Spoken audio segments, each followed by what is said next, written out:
Buenas tardes, mi nombre es Sandra Sierra y les voy a exponer acerca de los escenarios de la transformación del conflicto para las organizaciones y las comunidades. ¿Qué es la resolución de un conflicto? ¿Qué significa? Pues depende realmente desde la óptica que se vea. Dentro de la estrategia militar es la forma de prevenir que un enfrentamiento se prolongue un poco más. Para los abogados es la resolución de un conflicto desde la forma jurídica, desde las normas y los argumentos legales.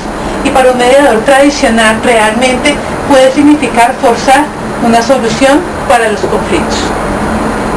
Las fases del conflicto por las que pasa un conflicto son tres: el conflicto percibido, el conflicto vivido y el conflicto manifiesto. En el conflicto percibido es cuando se siente un roce con otra persona o con otra comunidad o entre las partes. El conflicto vivido es cuando ya se empiezan a sentir y a expresar las emociones. Y el conflicto manifiesto es cuando ya realmente estas dos partes empiezan a chocar.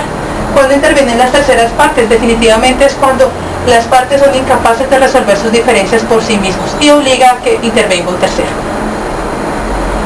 Hay formas tradicionales y no tradicionales. Dentro de las formas tradicionales está el medio jurídico, donde conocemos los centros de conciliación y los juzgados. En esto muchas veces intervienen los abogados. Entonces ellos hacen que se ponga fin a la actuación contravencional.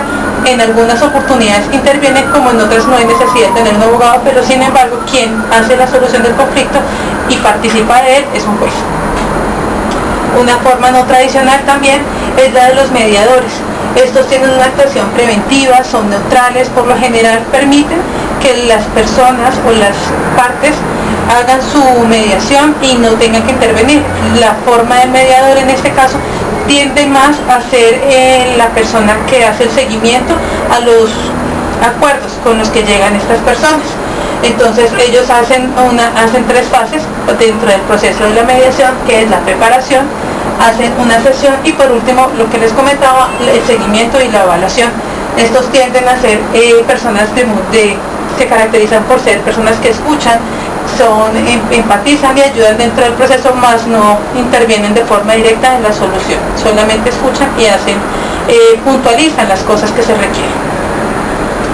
Y una tercera forma, tampoco no es muy tradicional, es el arbitraje. Ellos poseen la autoridad para dictar, sin embargo es una mezcla entre el mediador y el árbitro. El mediador ve y revisa, que puntea las cosas que se requieren, pero el árbitro ya toma decisión y dice esto se hace de esta manera y hace seguimiento. Prácticamente se caracteriza por su agilidad y la eficacia en sus procesos, además de expedir un laudo arbitral. Esto quiere decir que toma la decisión y la hace cumplir. Eso es todo. A continuación vamos a ver una experiencia de vida dentro de los líderes laborales, cómo funciona el ser mediador y árbitro. Muchas gracias. Hola, nos acompaña el día de hoy el director de procesos operativos, Oscar Fernando Gómez, líder, mediador y árbitro de múltiples conflictos en su grupo de trabajo. Oscar, gracias por compartir tu experiencia. No, gracias por invitarme. Buenas tardes. Buenas tardes. Cuéntanos, ¿desde hace cuánto eres líder de proceso y cuántos funcionarios tienes actualmente acá? Bueno, de los años de experiencia que tenemos liderando equipos de trabajo, tenemos un poco más de 15 años de experiencia ya. Trabajamos inicialmente en el sector de hidrocarburos y gas, y hoy en día nos encontramos trabajando desde hace 10 años en el sector de la salud. El grupo que actualmente manejamos en la región de Cundinamarca es aproximadamente 190 personas. Okay. ¿Es difícil ser líder? Digamos que existen ciertos tipos de líderes y uno trata siempre como encasillarse en alguno de acuerdo a la personalidad que uno tenga y cómo maneja las situaciones, pero a medida que pasa el tiempo y uno empieza a adquirir experiencia, se da cuenta que uno se convierte como en un híbrido de muy probablemente todos los tipos de líderes que tú vayas a encontrar o vayas a estudiar, y termina uno como armando su propia imagen de líder, pero resulta ser complejo porque liderar equipos de trabajo y más manejar personas dificultan a veces mucho las situaciones dependiendo del nivel sociocultural de la gente, incluso del nivel socioeconómico y algunas veces el nivel cultural de la gente. Ok. Pues algo complicado realmente. Y dentro de ese mismo ser líder, ¿a qué tipo de conflictos te has enfrentado? Me refiero a no solamente la parte laboral, sino de pronto la misma familiaridad, lo que nos estás comentando de la parte sociocultural de la gente, influye mucho al momento de entrar a trabajar y se afecta mucho cuando se trata de familia, de estudio, de, no sé. Digamos que la parte más compleja del líder es cómo lograr siempre conciliar las ideas y cómo ser un vendedor de sus ideas, porque la parte más compleja de todo es hacer que un equipo de trabajo apunte siempre hacia la misma meta. Cuando me refiero a la parte sociocultural es quienes hemos tenido la oportunidad de trabajar en diferentes partes del país o inclusive fuera del país, uno aprende que muchas de las teorías que aprenden en las universidades, cuando va a aplicarlas, dependiendo cuál sea la región, el manejo de un mismo grupo de trabajo o un grupo de trabajo dedicado a la misma actividad, por su influencia cultural, debe hacerse de una manera diferente. Y le toca al líder, así venga como jefe de todas las personas, adaptarse también a ese proceso, más que hacer que el equipo se adapte al líder. Esa parte es un poquito compleja. De hecho sí suena bastante complejo. ¿Te consideras un buen mediador?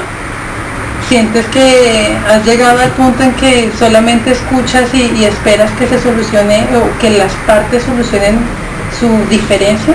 ¿O has tenido que ser árbitro en el sentido que debes y te obligas a tomar la decisión y esto se cumple de esta manera y termina el conflicto de esa forma? Digamos que se ha presentado de todas las maneras que tú me estás diciendo, porque parte de solucionar los conflictos también está en que depende cuál sea el conflicto. Si el tema uno se da cuenta dentro del trabajo que tiene un tinte personal, pues le toca evaluar algo que es una teoría que yo manejo, que es que siempre existen las tres verdades, y es la tuya, la mía y la propia verdad. Entonces, si uno termina siendo mediador, debe escuchar las partes y tratar rápidamente de identificar cuál será la verdad de las dos versiones que la gente está dando para poder llegar a una conciliación. Cuando ya está manejando unos líderes del proceso y los procesos a veces no fluyen o no se cumplen de pronto como uno especifica cuáles son los pasos del proceso, entran a evaluarlo, el aporte de las ideas de los demás y tratar de modificar el proceso, o finalmente podría uno, por ser el jefe, verse en la obligación de tomar la decisión de una manera radical, no tan conciliadora, e imponerse sobre las demás personas, porque o el proceso no fluye o el tiempo que se da para la recuperación del proceso no es tan extenso, lo que hace que uno tenga que tomar decisiones inmediatas y asumir resultados que se esperan basados en la experiencia que uno ha tenido durante el tiempo. Bueno, complicado manejar el grupo de trabajo que tienes actualmente. Digamos, afortunadamente es un excelente grupo de trabajo donde lo que se maneja aquí ya es la cultura de nuestro equipo de trabajo. El equipo de trabajo cuenta pues conmigo, que soy el director, cuento con 2 coordinadores y 10 analistas, que es todo el equipo que tenemos de líderes dentro del grupo, porque así los llamo yo, no son ni jefes ni analistas, sino normalmente le digo que son los líderes de los equipos de trabajo.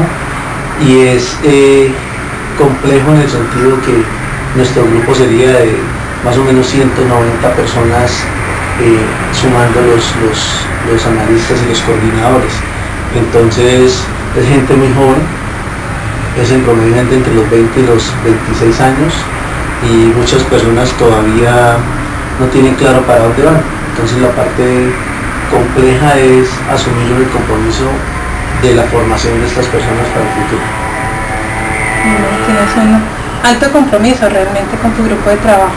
Pues nada, Oscar, muchísimas gracias por compartirnos tu experiencia, por regalarnos esos minutos en tu espacio laboral. Sé que es complicado y bueno, muchísimas gracias. No, bueno, muchas gracias a ti, Sandra. Tengas buena tarde. Tú también, gracias.